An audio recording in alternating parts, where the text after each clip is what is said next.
여러분 안녕하십니까? TV 비판과 대한 정치 코너 종횡무진을 맡은 이진골입니다. 오늘 서성교 교수님 모시고요. 20대 국회가 지금 이제 막바지에 이르렀죠. 지금 마지막 정기 국회가 열리고 있는데 이 20대 국회를 좀 돌아다 보기도 하고 또 이제 지금 당면한 가장 큰 현안이 뭔지 이것도 좀 살펴보고요.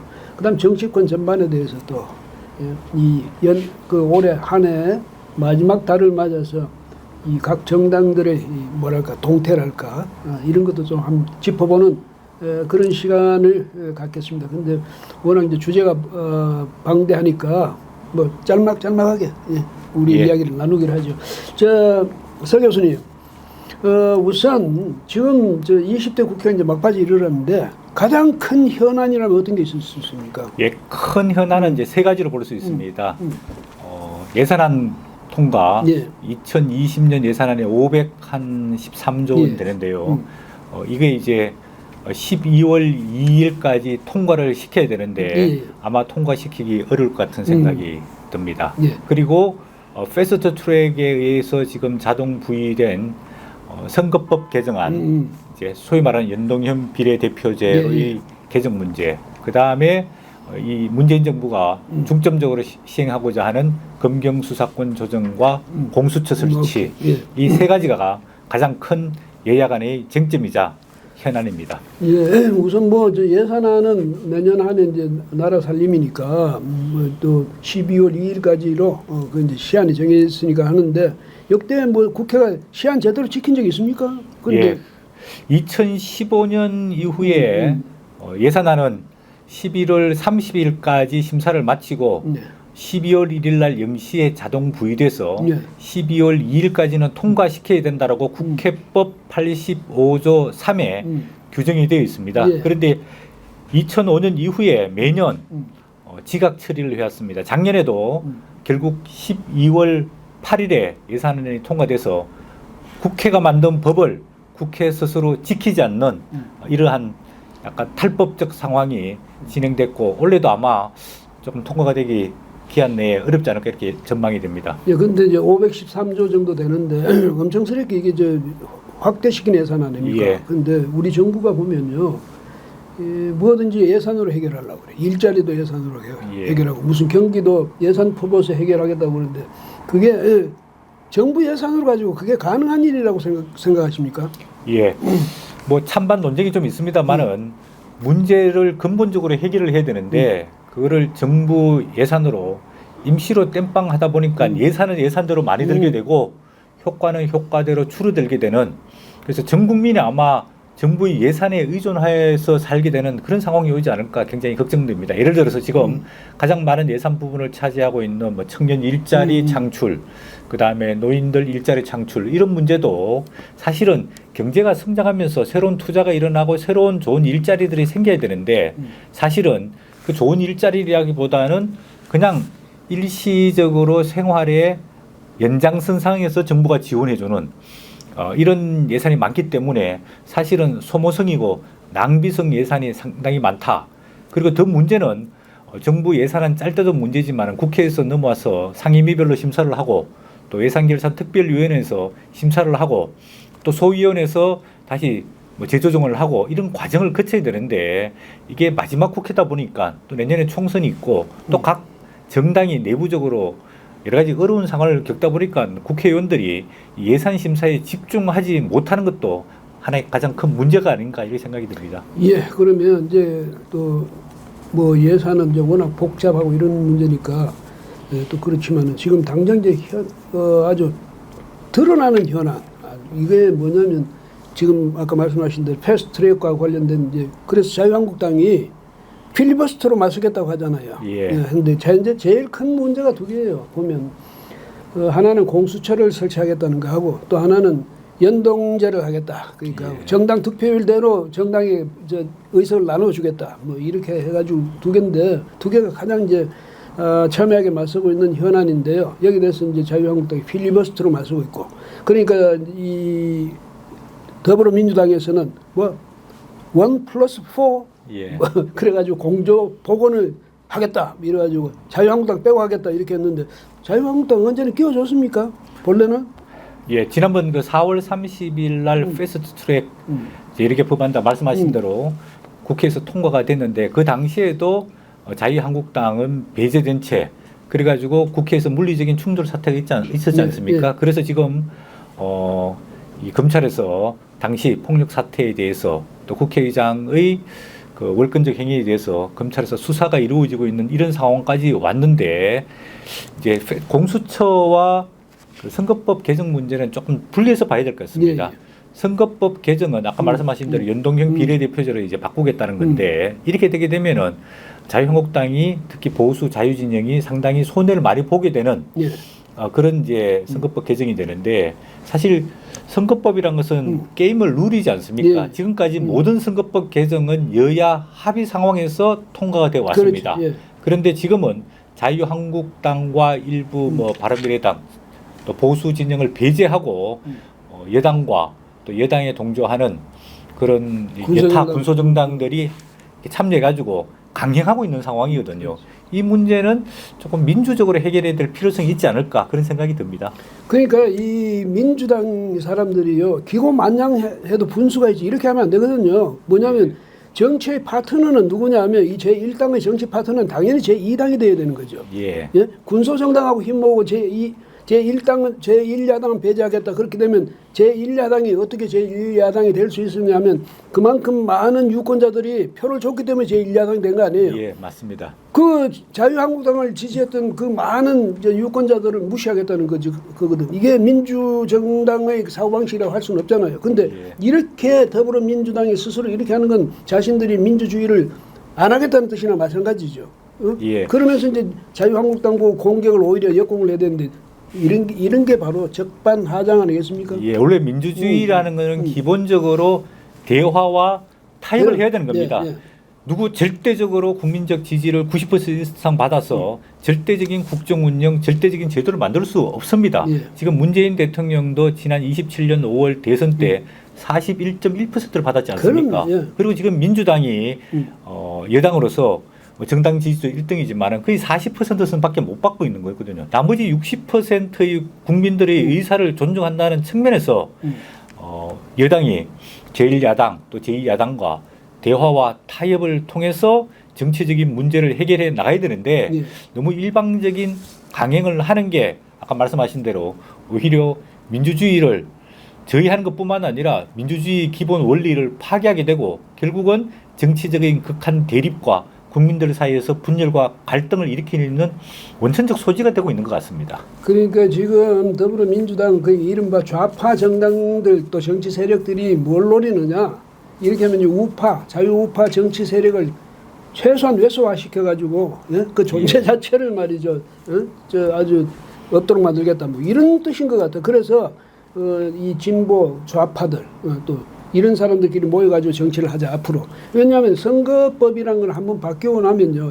특히 이번 연동형 비례대표제 이거는 바뀌고 나면 다시는 회복되기 어려워요. 왜 그렇습니까? 전부 대개 뭐 심지어 근데 지금 6석밖에 안 되는 정의당조차도 20석 넘어 의석을 갖게 될 거란 말이죠.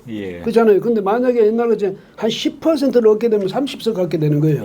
그 정도 되는 정당들이 몇 개나 생길 거란 말이지. 그 사람들이 선거법 바꾸려 하겠습니까? 안 하겠죠. 그러니까 이거는 영원히 지금 영구히 우리 국회에다가 족쇄 채우는 거랑 마찬가지니까 이런 건 해서는 안 되죠. 그다음에 이 공수처도 말이죠. 대통령한테 엄청스러운 권한을 다 갖다 쥐어주겠다는 거거든. 그런데 그래도 이 여당하고 제1야당이 일단 여기에 대해서 협상을 해가지고 여기서 이제 어떤 접점을 찾아내야죠. 그런데 그거 배제하고 이렇게 하겠다니까 이쪽에서 필리버스터로 맞서겠다고 그러고 이러는데 이건 정치가 아니잖아요. 아까 말씀하신 대로 이게 선거법 문제는 반드시 여야 합의가 필요하고요. 그다음에 공수처 문제는 이제 선거법하고 조금 다른 차원인데 만약에 공수처가 절대적으로 필요하다라는 국민적 공감대가 있으면은 예를 들어서 공수처장을 어떻게 임명할 거냐. 또 공수처에 약 한 뭐 20-30명 이르는 검사들을 어떤 기준을 가지고 어떻게 선발하고 누가 임명할 거냐. 그다음에 공수처의 그 수사권과 기소권의 문제 이거를 어떻게 조정할 거냐. 그리고 지금 검경 수사권 조정이 있지 않습니까? 이런 큰 틀에서 공수처의 위치와 역할이 어떻게 될 거냐. 이런 부분에 대해서는 여야 간에 좀 더 충분한 대화와 숙려 기간이 필요해 보입니다. 예, 그런데 이제 민주당에서는 자유한국당이 필리버스터 한다고 해서 막 공격을 해대면서 말이죠. 뭐 이러는데 사실은 필리버스터 누가 먼저 했습니까? 예. 민주당이 2016년에 테러 방지법 그거 제정 못하게 했다고 막아가지고 그때 38명이 했어요. 근데 예. 마지막에 이제 이종걸 의원이 막판에 왜냐면 거기 이제 선거법 그때 선거법이 걸려가지고 그거 놔두고 갈 수 없으니까 예. 할 수 없이 자기들이 포기한 거 아닙니까? 예. 그다음에 이렇게 해놓고 지금 와서 무슨 자유한국당 혼자서 이러는 것 같이 그건 말이 안 되지. 예, 국회법 106조 2에 따르면은 필리버스터는 합법적인 겁니다. 그럼요, 합법적인 특히 소수의 야당이 어떤 의안을 저지하고 방어하기 위해 가지고 쓸 수 있는 마지막 수단이라고 볼 수 있는 거거든요. 예, 그렇죠. 그러면 국회에서 보통 법안이나 예산안이 상정이 되게 되면 그 법안에 대해서 찬반 토론이 있게 됩니다. 찬성하는 의원은 충분히 찬성 의견을 밝히고 또 반대하는 의원들도 의견이 있으면은 충분히 반대 의견을 밝힐 수 있도록 국회법에 보장된 권리입니다. 그리고 아까 말씀하신 대로 2016년에도 테러 방지법이 인권 침해 소지가 있다고 그래서 현재 민주당이 아까 말씀하신 대로 19시간 32분 동안 필리버스를 해가지고 저지를 했거든요.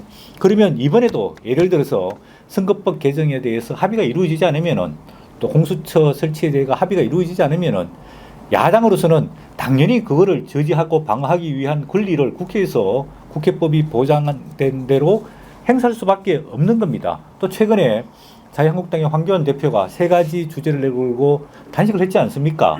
그러면 거기 첫 번째는 지소미아 연장. 이건 어쨌든 조건부로 종료 연장이 됐고요. 그다음 선거법 개정 문제 그리고 공수처 설치 문제. 지금 야당에서 적극 극력적으로 반대를 하고 있거든요. 예. 그러면 힘을 가지고 있는 의석수가 많은 여당이 합의와 토론을 이끌어내기 위해 가지고 노력을 해야 되는 게 필요하다고 보입니다. 예, 뭐 약간 정정을 하나 할게요. 뭐냐면 19시간이 아니고 예. 192시간인가 그랬어요. 아, 그래요? 그런데 왜냐하면 죄송합니다. 2월 23일부터 3월 2일까지 했거든. 예.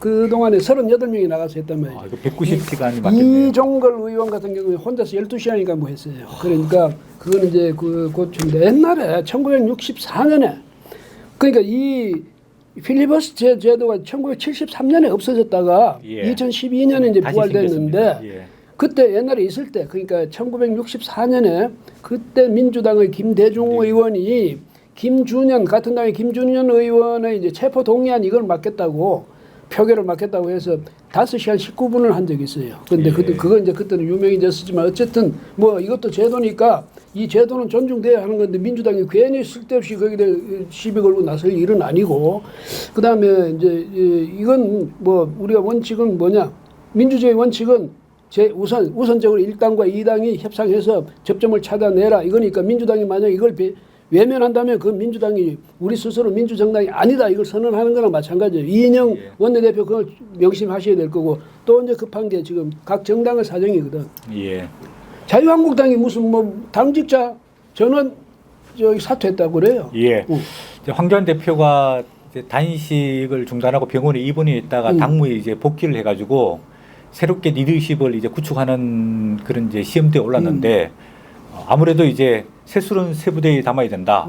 그리고 지금 가장 중요한 게 자유한국당의 쇄신과 변화인데 쇄신과 변화를 주기 위해서는 결국은 황교안 대표 참모들을 전부 다 싹 바꿔야 된다. 이제 이런 뭐 국민적 여론이 많았는데요. 아무래도 이제 황교안 대표에게 어떤 주도권을 주기 위해서 뭐 사무총장 이하 뭐 여러 당직자들이 저는 사표를 냈는데 문제는 황교안 대표가 어떤 인물로 다시 당직과 참모진들을 구성해 가지고 강력한 여당이 맞서면서 내년 총선 준비를 해 나갈 거냐 이게 가장 큰 과제라고 보여집니다. 예, 그러니까 바꾸 말하면 이 황교안 대표가 어느 정도의 결심을 지금 갖고 있냐 이 문제거든. 예. 이 단식을 했다가 이제 됐는데 단식하기 이전에도 지금의 현 당직자들도 황교안 대표가 구성한 당직이에요. 이 사람들도. 예. 그런데 뭐 자기가 구성했던 걸 지금 다시 새로 한다고 해서 특별히 예? 그것이 달라질 것이냐 이것도 생각해야 되니까 얼마나 황 대표가 결심을 제대로 하고 방향을 제대로 분명히 세웠느냐 이게 이제 이게 저 성공의 그 관건 아니겠습니까? 예, 그리고 이제 그렇습니다. 그 한국당은 그 점에서 사람만 바꾼다고 무조건 해결되는 것도 아니죠. 그다음 또 하나 뭐냐면 이제 이 민주당의 경우는 예. 그 청와대발 그 뭐 폭풍 이것 때문에 지금 저러고 있는데 그래도 민주당은 별로 여기 뭐 동요 안 하는 것 같아요. 이제 외부적으로는 크게 이제 독려 안 하는 것으로 보여지는데 내면적으로는 내부적으로는 굉장히 고심하고 고민이 많을 것 같습니다. 청와대 이제 민정수석실 발로 여러 가지 지금 사건이 많이 터지고 있는데요. 예, 예. 또 뭐 최근에는 청와대에 파견됐던 검찰 수사관, 즉 청와대 행정관이었던 검찰 수사관이 또 스스로 목숨을 끊는 이런 불행한 사태도 벌어지고 있고 뭐 등등해서 청와대가 검찰 수사의 가장 그 핵심적인 대상이 되고 있으니까 아무래도 국민들도 많은 의혹을 가지게 되고 그러면 여권도 뭐 청와대와 당청 뭐 일심 동체라고 이야기하고 있는데 국민들 지지가 떨어질 것 같은데 아직까지는 크게 뭐 동료라든지 분열의 모습은 보이지 않겠지만 만약에 검찰 수사가 진행되면서 청와대가 관련되고 연루됐다.